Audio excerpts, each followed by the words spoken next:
एक राधा एक मीरा दोनों ने श्याम को चाहा,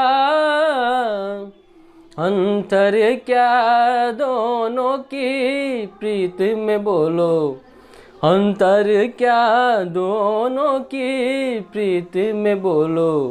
एक प्रेम दीवानी एक दर से दीवानी, एक प्रेम दीवानी एक दर से दीवानी। गुड मॉर्निंग, जय हिंद। मैं सत्यम ठाकुर स्वागत करता हूं आप लोगों को दरोगा अड्डा पे। और ये तो हमने गाना जो गाया है वो कृष्ण युग की कहानी था, लेकिन आज का वो बात नहीं है। आज अगर एक लड़का दो लड़की किसी को चाहती है, अगर उसका सहेली अगर उस लड़का को पटा के ले जाता है तो उस सहेलियाँ बोलती है कि जो ले जाओ, हम दूसरा फंसा लेंगे, जो ले जाओ दूसरा फंसा लेंगे। तो ऐसा स्थिति है आज का कलयुग का। तो देखने को मिलता है, जो एक्सपीरियंस है, जो हम देखे हैं वही हम आप लोगों को बताए हैं।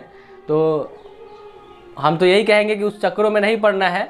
आपका कोई वेट कर रहा है, आपकी तरक्की का कोई राह देख रहा है अपनी माँ बाप का सपना पूरा करने के लिए, और एक समाज में एक अपना अलग पहचान बनाने के लिए आपको जगना पड़ेगा। और वो सब दिन आएगा, बिल्कुल आएगा। अगर आप 23-24 साल की उम्र में अगर आप कहीं सेट हो जाते हैं, कहीं आपका सक्सेसफुल हो जाते हैं, तो बहुत सारा फिर जीवन पड़ा हुआ है ये सब करने के लिए। और इन सब चीज़ों में अगर अपने आप को इन्वॉल्व करेंगे तो हमको नहीं लगता है कि फिर आगे चल के हम लोगों का कोई जीवन कोई सुनहरा हो पाएगा। ऐसा कुछ नहीं है, ठीक है। तो उन सब चीज़ों में नहीं पड़ना है। आजकल फ्रॉड ज़माना हो गया है, पता भी नहीं चलेगा कि आपके घर में भी कातिल बैठा हुआ है, ऐसा भी होता है। तो इस चीज़ को ध्यान रखेंगे। कल हमने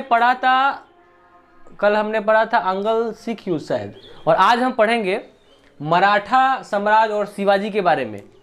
तो किस तरह से शिवाजी का उद्भव होता है मराठा साम्राज्य का, और किस तरह शिवाजी आते हैं, उनका साम्राज्य क्या रहता है, उसके बारे में हम विशेष रूप से चर्चा करेंगे। आप लोग अंत तक बने रहिए। और एक चीज़ आप लोग हमेशा भूल जाते हैं, वीडियो हुआ तो देखिए लेते हैं, लाइक भी नहीं करते हैं, ना सब्सक्राइब करते हैं, और ना वीडियो के शेयर करते हैं। तो ऐसा नहीं कीजिए, क्योंकि हम भी आपके लिए बहुत सारा मेहनत करते हैं, तो आपको भी थोड़ा बहुत हेल्प करना पड़ेगा मेरा। और उसको आप गुरु दक्षिणा ही समझें, क्योंकि फ्री वाला ज्ञान जो मिल रहा है, जो भी हो, ज्ञान का कोई उम्र नहीं होता है, कोई सीमा नहीं होता है। बहुत लोग हमसे बड़े भी होंगे जो देख रहे होंगे, हमसे छोटा भी होगा। तो ऐसा नहीं है कि उम्र का कोई ये देखा जाता है कि ज्ञान के लिए। तो आप लोग थोड़ा सा हमारे लिए इतना कर सकते हैं कि वीडियो को शेयर और लाइक सब्सक्राइब ये सब करें, और अंत तक देखें। आपको ये भी कहानी बहुत मज़ा आएगा देखने में। और चलिए शुरू करते हैं कि क्या है। जब आधुनिक भारत की अगर बात करें, तो आधुनिक क्षेत्र की अगर बात करें, तो जब दिल्ली में मुगल वंश का शासन चल रहा होता है, उसी समय मराठा क्षेत्र में, महाराष्ट्र के क्षेत्र में एक साम्राज्य का उद्भव होता है जो मराठा साम्राज्य कहलाता है। और उसके प्रतिद्वंदी के रूप में बीजापुर आता है। और किस तरह से उन लोगों के बीच जो वाद विवाद होता है उसके बारे में जानेंगे। तो आइए देखते हैं। सबसे पहले जो शिवाजी उभरते हैं इस मराठा साम्राज्य में, उनका क्या स्थिति रहता है, उन्होंने क्या क्या काम किए, उसके बारे में जानेंगे। सबसे पहले जानेंगे कि शिवाजी का जन्म 1627 में होता है, शिवनेर में हुआ, शिवनेरी देवी के नाम पर। इसको याद रखेंगे। उनके पिताजी का नाम जो था वह शाहजी भोसले था। और ये नहीं देखना है कि वीडियो में इंटरटेनमेंट चाहिए। अरे इंटरटेनमेंट क्या चाहिए, जिंदगी भर तो इंटरटेनमेंट हो रहा है। हर 5 मिनट पर वीडियो खोल लेते हैं, हर 5 मिनट पर फेसबुक का मैसेज टुनटुना जाता है, हर 10 मिनट पर व्हाट्सएप का मैसेज आ जाता है। और आपको वीडियो में इंटरटेनमेंट चाहिए। पढ़ाई करना है तो कोई सिर्फ पढ़ाई पर ध्यान दीजिए, और इंटरटेनमेंट वो एक अलग चीज़ है। इंटरटेनमेंट करने के लिए बहुत सारा साधन है। ये जरूरी नहीं है कि वह मास्टर से पढ़ेंगे जो हंसी मजाक खूब करता है। तो कीजिए, ज़िंदगी पड़ा हुआ है, जहाँ जो करना है। लेकिन पढ़ाई के समय हम तो यही सीखे हैं अपने टीचर से, अपने गुरु से, कि पढ़ाई के समय पढ़ाई, खेलने के समय खेल, और चीटिंग के समय चीटिंग। तो अभी जो समय है, अभी अगर आप वीडियो देख रहे हैं तो अभी आपका औचित्य बनता है कि हम पढ़ाई पे ध्यान दें। इस चीज़ को हमेशा याद रखिए। चलिए, शिवाजी के माता जी का जो नाम था वो जीजाबाई था, ठीक है। और उनके 2 गुरु थे। प्रथम गुरु थे दादाजी कोंडदेव, वो उनके राजनीतिक और संरक्षण, राजनीतिक भी गुरु थे, राजनीतिक सिखाया करते थे, और उनका देख रेख भी करते थे। कौन? दादाजी कोंडदेव। किसको? शिवाजी को। अब आते हैं द्वितीय गुरु की बात करें तो द्वितीय गुरु थे रामदास।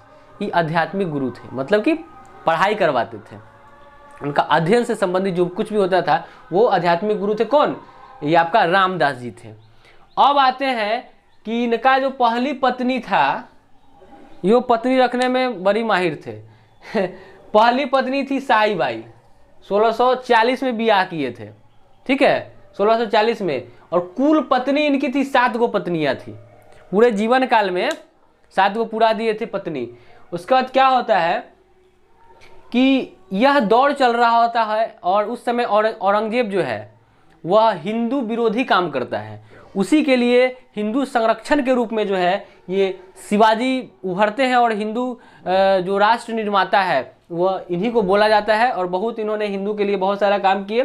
तो प्रारंभिक जो सैन्य अभ्यास है 1643 में करते हैं, ठीक है, बीजापुर के आदिल शाह के, ठीक है, बीजापुर के जो आदिल शाह थे उनके साथ सबसे पहले सैन्य अभियान जो है 1643 में उन्होंने किया। और इस अभियान में क्या होता है कि सिंहगढ़ का किला को वो जीत लेते हैं, सिंहगढ़ का किला को जीत लेते हैं। अब क्या हुआ कि फिर 1654 में, अब 1654 की बात आता है, इसमें उन्होंने पुरंदर का किला जीता। इस पुरंदर का किला जीतने में क्या हुआ कि 1654 में पुरंदर का किला इन्होंने जीत लिया और इन्होंने मुगलों को इतना परेशान किया कि 25 साल तक मुगल जो था वो दक्षिण में ही उसका उम्र जो है मतलब कि उसका जो भी समय था वो बीता। 25 साल तक जो है वो यहाँ पर नहीं आए थे, वो था। अब एक बार की बहुत अच्छा कहानी है। कहानी यही है कि जो औरंगजेब था, मुगल बादशाह औरंगजेब, वह जो है आदिल अफजल खां को जो है अफजल खां को भेजा शिवाजी से मिलने के लिए। शिवाजी से मिलने के लिए जब भेजता है, लेकिन वह धूर्त आदमी था, वह मिलने नहीं आया था, वह मारने के उद्देश्य से आया था। शिवाजी को एक एकांत जगह पे बुलाया था कि हम आपसे कुछ बात करना चाहते हैं और आप आके हमसे मिलिए। उस समय शिवाजी जाते हैं मिलने के लिए, लेकिन शिवाजी भी बहुत तेज आदमी थे। उन्होंने पहले से ही उस जगह पर अपना सेना को फिट कर दिए थे, अपने सेना को तैनात था उनका सेना पहले से ही। और वो समझ गए थे, जैसे ही वह खंजर भोंकने का कोशिश किया, शिवाजी को जैसे ही खंजर भोंकने का कोशिश किया, लेकिन शिवाजी बुलेट प्रूफ वो पहने हुए थे, कपड़ा पहने हुए थे, जिसके वजह से खंजर जो है नहीं उनको लग पाया। और इन मंसूबे को तो पहले ही जान चुके थे। उसी समय इशारा किए और सारा जो शिवाजी का जो सिपाही जो सब था वो सब आया और इसको अफजल खां को 1659 में जो है भोंक भाग के मुआ दिए। इस तरह का घटना घटा, ठीक है। उसके बाद अब औरंगजेब देखता है कि भाई कोई उपाय नहीं है, क्या किया जाए, इसका शिवाजी का वर्चस्व बढ़ते ही जा रहा है और पावर इसका कमने का नाम नहीं ले रहा है। तो इस चीज़ को लेकर उन्होंने अपने मामा, औरंगजेब का मामा शाइस्ता खां 1663 में शाइस्ता खां को भेजे कि आप जाइए और इसको मार के आइए, शिवाजी को बड़ा हीरो बन रहा है। तो वो कहे कि भाई ठीक है, गया शाइस्ता खां गया हाथी करने के लिए। लेकिन दिक्कत क्या हुआ कि उस शाइस्ता खां को शिवाजी इतना उपाय लगा दिए बढ़िया से, इतना मार मारे कि जख्मी हो के भागा वहाँ से, फिर दोबारा लौट के नहीं आया शाइस्ता खां। अब वहाँ से खदेड़ दिया गया, ठीक है। अब क्या होता है कि उसके बाद जब ये देखे शिवाजी देखे कि बहुत दिक्कत हो रहा है, ये सब बड़ी बदमाशी कर रहा है, कभी किसी को भेज रहा है मारने के लिए। अब कहे कि अब बर्दाश्त करने वाला बात नहीं है।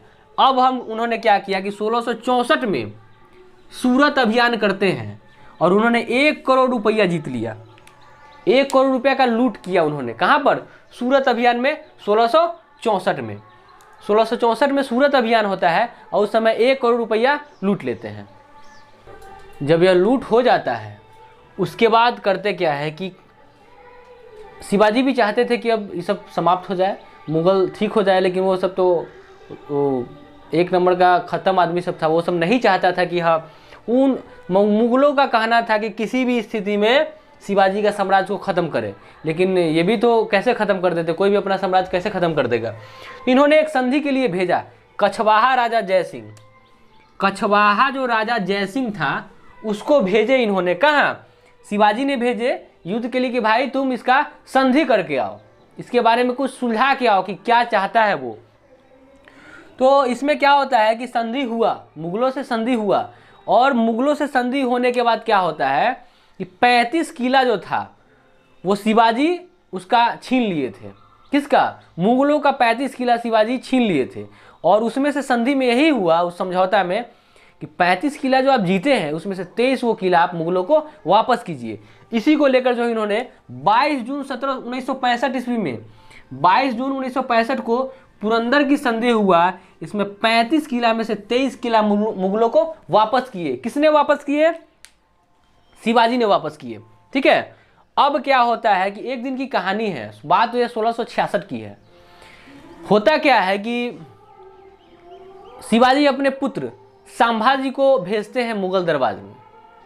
ठीक है, उनको वहाँ पे भेजते हैं या फिर उनको शायद बुलाया जाता है, यही है।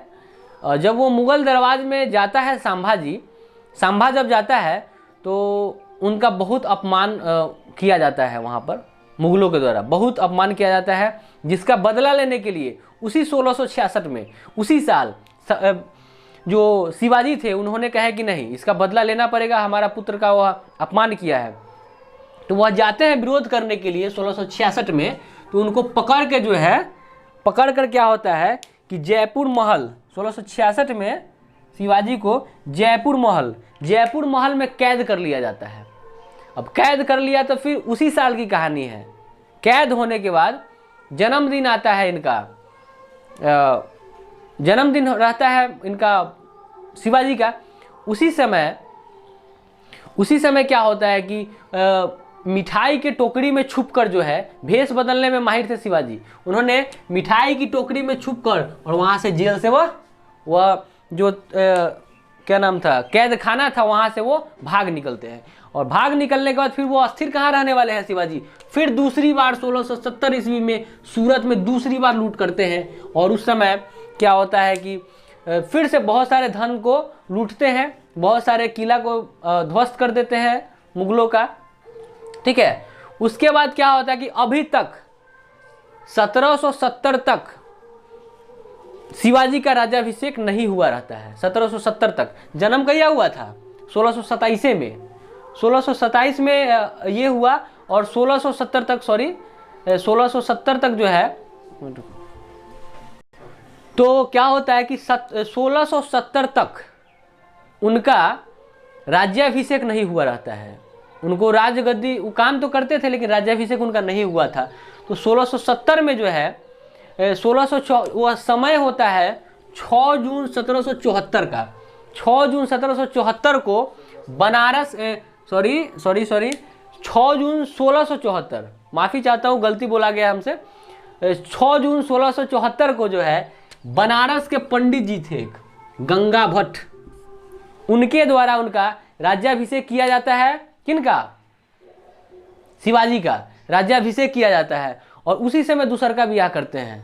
सेकेंड पत्नी उनकी आती है सोयराबाई आती है, जो इनका सेकेंड पत्नी के रूप में। और इनका फिर उसके बाद क्या होता है कि, तो उसके बाद क्या होता है कि अंतिम अभियान की बात करें, जब सोयराबाई से शादी होता है तो ये भी चाहते हैं कि चलिए, अब उम्र भी हो जाता है उस समय उनका, ये चाहते हैं कि किसी भी स्थिति में अब मारकाट नहीं करे, अब घर परिवार बस गया। तो अंतिम अभियान जो होता है उनका, जिसको कहा जाता है जिंजी का किला, अंतिम अभियान को, शिवाजी का जो अंतिम अभियान हुआ वह 1678 में जिंजी का किला के नाम से प्रसिद्ध हुआ। और कर्नाटक में हुआ और उसको भी वो जीत लेते हैं। हम क्या बताएं कि कर्नाटक में जिंजी का किला 1678 में, उसमें उनको जीत भी मिलता है। और अंततः यह सब कुछ करते हुए 3 अप्रैल 1680 को मृत्यु के गोद में समा जाते हैं और उनकी मृत्यु हो जाती है। तो हमने देखा कि किस तरह शिवाजी का शासनकाल आता है, किस तरह से उन्होंने काम किया, किस तरह से उनका साम्राज्य चला, किस तरह से बहुत सारे युद्ध हुआ, उनको किस तरह से पकड़ के लेके गया, उनका बेटा का अपमान किया गया। तो इन सभी चीज़ों को हमने आपको बारीकी से समझाया है और हम उम्मीद करते हैं कि आपको ज़रूर याद हुआ होगा। और 1 से 2 बार वीडियो को देखिए, आपको पूरी तरह याद हो जाएगा। और शिवाजी का यह पार्ट 1 है, बहुत जल्द हम पार्ट 2 और पार्ट 3 लेके आ रहे हैं। आप लोग वीडियो को शेयर कीजिए, लाइक सब्सक्राइब सब कीजिए, उसके बाद वीडियो को पूरा देखिए। अभी के लिए धन्यवाद। जय हिंद।